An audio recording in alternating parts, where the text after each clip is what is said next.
नमस्कार, मैं हूं माधवी पांडे आपके साथ। एपीएन के लोकप्रिय कानूनी प्रोग्राम लीगल हेल्पलाइन में आपका स्वागत है।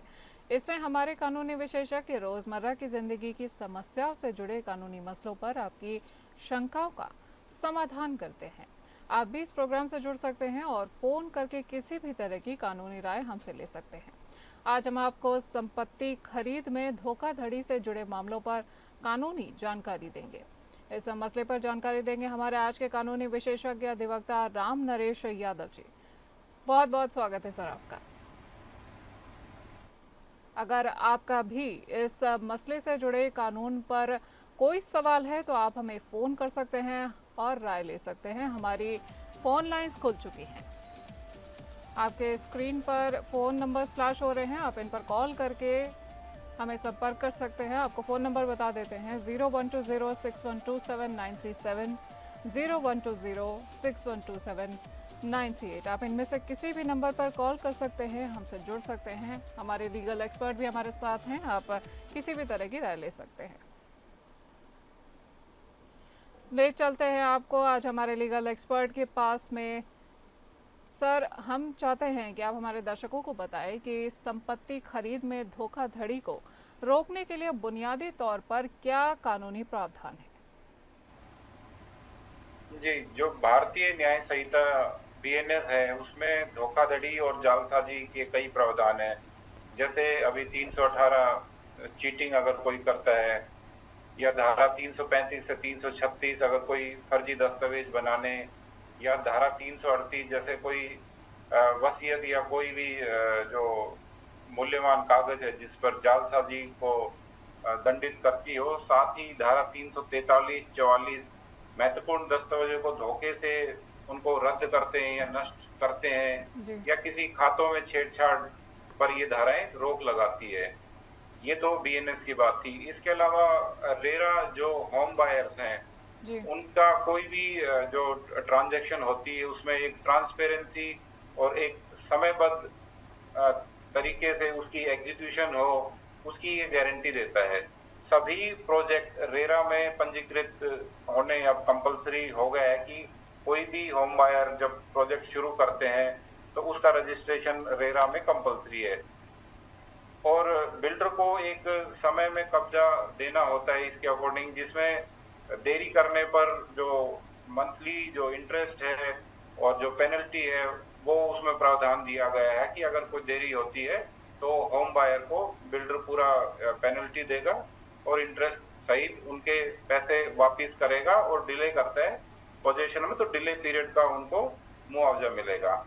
जी ऐसे ही उसमें एक व्यवस्था की गई है एस्क्रो अकाउंट की। एस्क्रो अकाउंट ऐसा अकाउंट है जिसमें जो भी होम बायर से जो पैसे लिए जाते हैं बिल्डर के द्वारा, उसकी जो टोटल 70% राशि वो एक खाते में सुरक्षित रखता है, जिससे ये सुनिश्चित हो सके कि ये पैसा सिर्फ उसी प्रोजेक्ट में ही खर्च किया जाएगा, ना कि कहीं और जगह।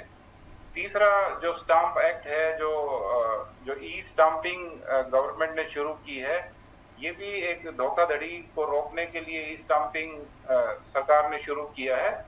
ई स्टाम्पिंग और डिजिटल सिग्नेचर को जब से कानूनी मान्यता मिली है, फर्जीवाड़ा और धोखाधड़ी की संभावनाएं कम हुई और लेन देन पारदर्शी होता है।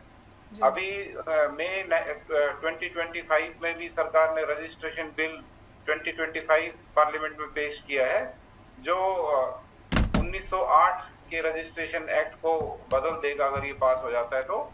इसके तहत जो भी जमीन के दस्तावेज हैं, जो पंजीकरण है, ये पूरी तरह से डिजिटल हो जाएगा। ऑनलाइन आवेदन कर सकेंगे, इलेक्ट्रॉनिक सर्टिफिकेट जारी करना, आधार आधारित जो भी प्रमाणीकरण है, ये प्रावधान उसके अंदर होंगे, जिससे रजिस्ट्रेशन तेज, सुरक्षित और धोखाधड़ी रहित हो जाएगा। इसके अलावा स्पेसिफिक रिलीफ एक्ट 1963 है। ये अधिनियम जो खरीदार है उनके द्वारा कोई एग्रीमेंट होता है जो सेलर परचेजर का, इसकी जो सेक्शन 10 है उसके द्वारा उसमें दिया गया है कि यानी अगर कोई भी शर्त जो सेलर है वो नहीं मानता है, परचेजर ने जो एग्रीमेंट में दिया है, तो उनको मनवाने के लिए स्पेसिफिक रिलीफ एक्ट में वो कोर्ट का दरवाजा खटखटा सकते हैं।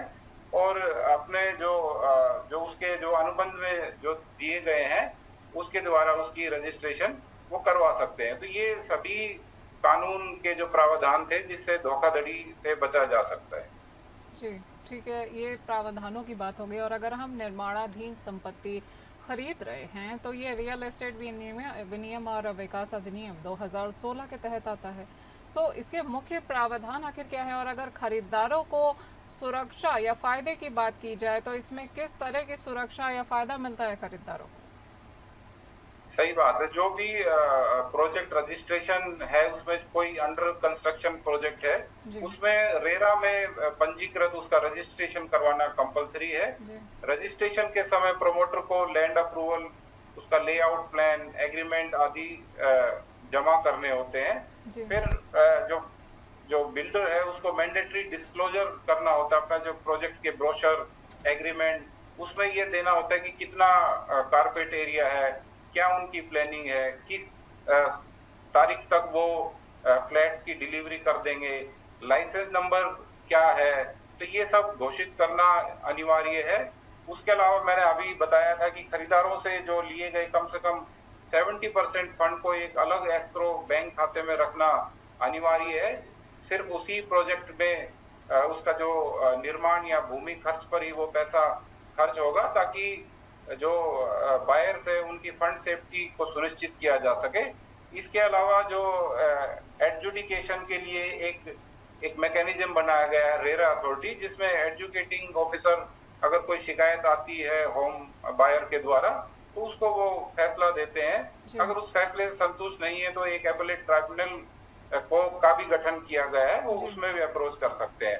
तो जो खरीदार है उनकी सुरक्षा और जो उनके जो लाभ के लिए, ताकि बिना विलंब उनका जो पैसा है उस पर पूर्ण जो है इंटरेस्ट सहित रिफंड का भी अधिकार है और पेनल्टी का भी प्रोविजन है। इसके अलावा जो प्रोजेक्ट मिसरिप्रेजेंटेशन है, डेविएशन है या कोई भी क्वालिटी डिफेक्ट है जिसमें प्रोमोटर की जवाबदेही होती है, उस पर अगर ऐसा वो करता है प्रोमोटर तो उसमें पेनल्टी का भी प्रावधान है। जी। और जो जितने भी विज्ञापन है, ब्रोशर है, उसमें दिए गए जो भी रिप्रेजेंटेशन है, जो दावे किए गए हैं कि जैसे कई बार बोला जाता है कि बास्केटबॉल कोर्ट्स बनाएंगे, टेनिस कोर्ट होगा, स्विमिंग पूल होगा, या बताएंगे कि इसमें एक पार्क होगा, साइकिलिंग ट्रैक होगा। अगर वो उससे डेविएट करते हैं और नॉन कंप्लाई करते हैं उन सारे जो ब्रोशर में दी गई कंडीशन का, तो उनके ऊपर जुर्माने का प्रावधान भी है। और जो होम बायर है अगर कोई भी शर्तें पूरी नहीं होती हैं तो वो रेरा में अप्रोच कर सकता है और अपने जो भी उनका नुकसान हुआ है या उसकी वजह से उन्होंने उसमें जो इन्वेस्ट किया है प्रॉपर्टी में, तो उसका वो मुआवजा भी ले सकते हैं। ठीक है सर, ये तो आपने बहुत महत्वपूर्ण जानकारी साझा की है कि बायर अगर चाहे तो एपेलेट ट्राइब्यूनल पे भी जा सकता है और वहाँ पर भी उसको सारी सुरक्षा मिलेगी और उसकी सारी समस्याओं का समाधान होगा। इसके साथ और भी प्रावधान रखे गए हैं। ठीक है, तो अगर आपने स्टैंप की बात की है तो भारतीय स्टैंप अधिनियम 1899 भूमि से संबंधित स्टैंप शुल्क के भुगतान को नियंत्रित करता है। तो इसकी अहमियत के बारे में हम चाहते हैं कि आप हमारे दर्शकों को बताएं। जी बिल्कुल, ये जो रेवेन्यू कलेक्शन के लिए स्टाम्प ड्यूटी लगती है, ये अधिनियम सरकारी राजस्व जो रेवेन्यू है वसूलने का एक मौलिक कानून है। इसमें कोई भी सेल डीड, कन्वेंस डीड या कोई भी इंस्ट्रूमेंट जिस पर ड्यूटी लगेगी, ये एक्ट उन सबको निर्धारित करता है। जो दस्तावेज है उनकी वैलिडिटी, उनकी प्रमाणिकता वो भी ये सिद्ध करता है कि सही तरीके से कोई भी अगर डॉक्यूमेंट स्टैम्प नहीं किया गया है या उसमें इनसफिशिएंट स्टाम्प लगाई गई है तो वो कोर्ट में इस टाइप का दस्तावेज एडमिसिबल नहीं होता है। इसलिए जो स्टाम्पिंग ट्रांजैक्शन है ये सुनिश्चित करती है कोई किसी भी डॉक्यूमेंट की वैलिडिटी को, कि वो एक प्रॉपर स्टाम्पिंग हो और उसमें जो डेफिशिएंट स्टाम्प ना लगाई जाए। एक तीसरा जो होता है, जो फ्रॉड और जो धोखाधड़ी और नकली स्टाम्प को जो रोकने के लिए ई स्टाम्पिंग और डिजिटल पेमेंट से, ताकि counterfeit non judicial stamp paper इसकी संभावनाएं इससे कम होगी और ट्रांसपेरेंसी बढ़ी है। कुछ एजेंसीज है जैसे SHCIL और सेंट्रल रिकॉर्ड कीपिंग एजेंसी है जिसमें जो ई स्टाम्पिंग को मैनेज करता है। जब भी जी कोई खरीदार कोई प्रॉपर्टी खरीदता है तो जी वो अपने पैसे एसएचसीआईएल में डायरेक्टली वो जमा करते हैं और वहां से वो ई स्टाम्प निकल के आती है। फिर उसके बाद वो जो डॉक्यूमेंट है वो रजिस्ट्रेशन के लिए रजिस्ट्रेशन अथॉरिटी के पास जाता है।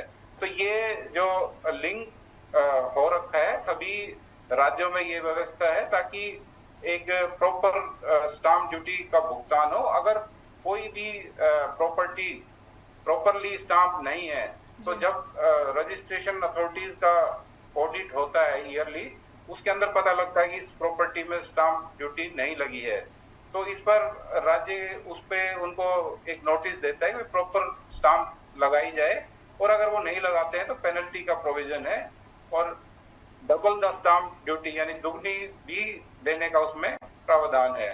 तो कुल मिलाकर हम कहें कि स्टाम्प एक्ट न केवल सरकार के लिए रेवेन्यू का एक साधन है, बल्कि ये संपत्ति लेन देन में भी एक ट्रांसपेरेंसी, डॉक्यूमेंट की वैलिडिटी और धोखाधड़ी रोकथाम सुनिश्चित करने का भी एक माध्यम है। जी जी, हमारे लीगल एक्सपर्ट नाथ नरेश यादव जी, आज हम आपको बता रहे हैं प्रॉपर्टी से जुड़े हुए खरीद और से जुड़े हुए धोखाधड़ी के कानूनों के बारे में। आगे बढ़ते हैं अपने डिस्कशन में, चलते हैं राम नरेश यादव जी के पास। सर, हम जानना चाहते हैं कि अब जब ट्रांसफ़र की बात आती है, प्रॉपर्टी ट्रांसफ़र की, तो इसमें संपत्ति की खरीद और बिक्री में जो अधिनियम लागू होता है, संपत्ति हस्तांतरण अधिनियम 1882, हम चाहते हैं कि आप ये बताएं कि ये एक्ट है क्या। ट्रांसफर ऑफ प्रॉपर्टी एक्ट 1882 का जो मूल उद्देश्य है कि जो भी इमूवेबल प्रॉपर्टी है जी उनका जो ट्रांसफर, एलिनेशन, इसकी विधियां और परिणाम स्पष्ट, सामान्य और न्याय संगत हो। जी ये कानून जीवित व्यक्तियों के बीच चल संपत्ति के रूप में उनके sale, mortgage, lease, gift, exchange जैसे जो मोड ऑफ ट्रांसफर है उनको ये परिभाषित करता है। ट्रांसफर करने वाले जैसे ट्रांसफरर और ग्रहण करने वाले जो ट्रांसफरी जिसको हम बोलते हैं, जी ये अधिकार, दायित्व और उनकी शर्तें निर्धारित करता है।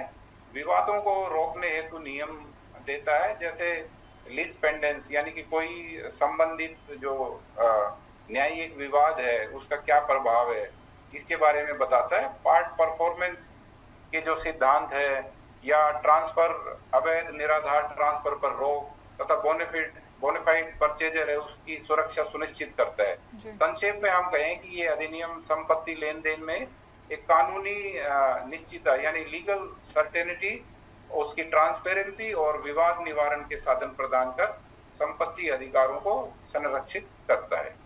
ठीक है सर, आपने अभी रेरा की भी बात की थी कि रेरा, हम चाहते हैं कि आप हमारे दर्शकों को बताएं कि रेरा क्या है और आखिर रेरा ज़रूरी क्यों है। रेरा 2016 का जो मुख्य उद्देश्य है वो रियल एस्टेट सेक्टर में एक ट्रांसपेरेंसी, अकाउंटेबिलिटी और जो कंज्यूमर है उनके जो होम बायर है उनके हित का प्रोटेक्शन करना होता है। ये कानून प्रत्येक राज्य, केंद्र शासित प्रदेश में एक रियल एस्टेट रेगुलेटरी अथॉरिटी और उसका जो एपेलेट ट्रिब्यूनल है वो इसको स्थापित करता है, ताकि जितनी भी परियोजनाएं हैं जिनका रजिस्ट्रेशन, विज्ञापन, उनका जो फाइनेंशियल बिहेवियर है और उनका शिकायत निवारण एक नियंत्रित तरीके से हो। जो रेरा के जो मुख्य प्रावधान है उसमें सबसे पहला तो प्रोजेक्ट और एजेंट का पंजीकरण अनिवार्य इसमें होता है। बिना रजिस्ट्रेशन के कोई भी प्रोजेक्ट या विज्ञापन या उसकी बिक्री की अनुमति नहीं मिलती।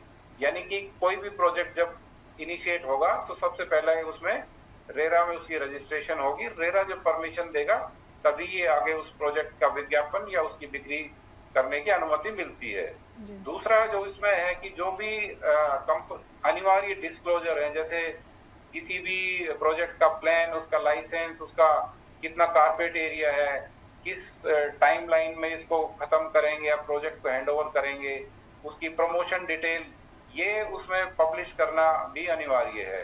तीसरा इसमें जो है एस्क्रो, यानी कि एक फंड के लिए खरीदारों से लिए गए जो फंड्स हैं उनको अलग खाते में रखना और केवल उसी प्रोजेक्ट पर खर्च करना जिसमें 70% इसमें ये दिया हुआ है कि 70% जो भी फंड है वो एस्क्रो अकाउंट में जाएगा। जी अगर इन सब शर्तों का जो उल्लंघन करती है तो रेरा उन पर एक मोटी अच्छी खासी पेनल्टी लगाती है।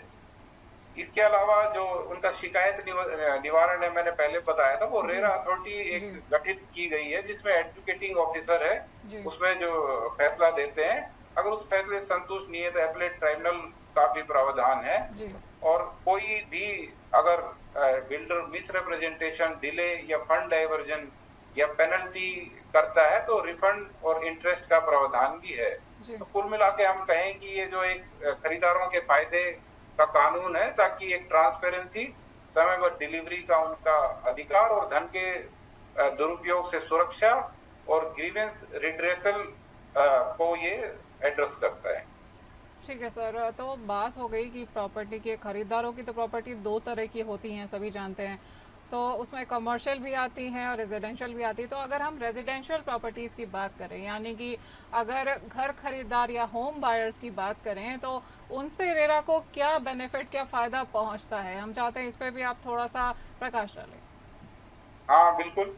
कोई भी जैसे होम बायर है रेजिडेंशियल का, पहले क्या होता था कि कोई भी प्रोजेक्ट लॉन्च होता था उसमें 99 प्रोजेक्ट्स डिले उसमें होती थी। यानी कि जी होम बायर को वो टाइमली तो कभी भी प्रोजेक्ट डिलीवर होता ही नहीं था। जी उससे अगर वो उससे कांटेक्ट करते थे बिल्डर से, तो बिल्डर उनको कोई भाव नहीं देता था क्योंकि वो पैसे रख लेते थे। जी और ज्यादातर उसमें तो ये होता था कि कई जगह तो उन्होंने जमीन भी नहीं खरीदी होती थी और वो पैसे इकट्ठे करके कहीं भाग गए होते थे। जी इन सब को रोकने के लिए रेरा कानून आया और रेरा में रजिस्ट्रेशन कंपलसरी कर दी गई। और जो भी होम बायर है, अगर वो जब कहीं भी इन्वेस्ट करता है तो सबसे जरूरी है कि वो ये देखे कि क्या वो प्रोजेक्ट रेरा में रजिस्टर्ड है या नहीं है, तभी वो उसमें इन्वेस्ट करें। अगर वो नहीं है तो उसमें इन्वेस्ट करने की जरूरत नहीं है। तो ठीक है। ये जो डिले इन पोजीशन था या कोई मिसलीडिंग एडवर्टीजमेंट थी या फंड्स की डाइवर्जन थी, सपोज आज एक प्रोजेक्ट के लिए फंड इकट्ठा हुआ, जी वो उस प्रोजेक्ट में ना लगा के कोई गोवा या मुंबई में उनका प्रोजेक्ट चल रहा है उसको वहां डाइवर्ट कर देते थे, या अपना कोई पर्सनल प्रॉपर्टी खरीद ली उसमें डाइवर्ट कर देते थे।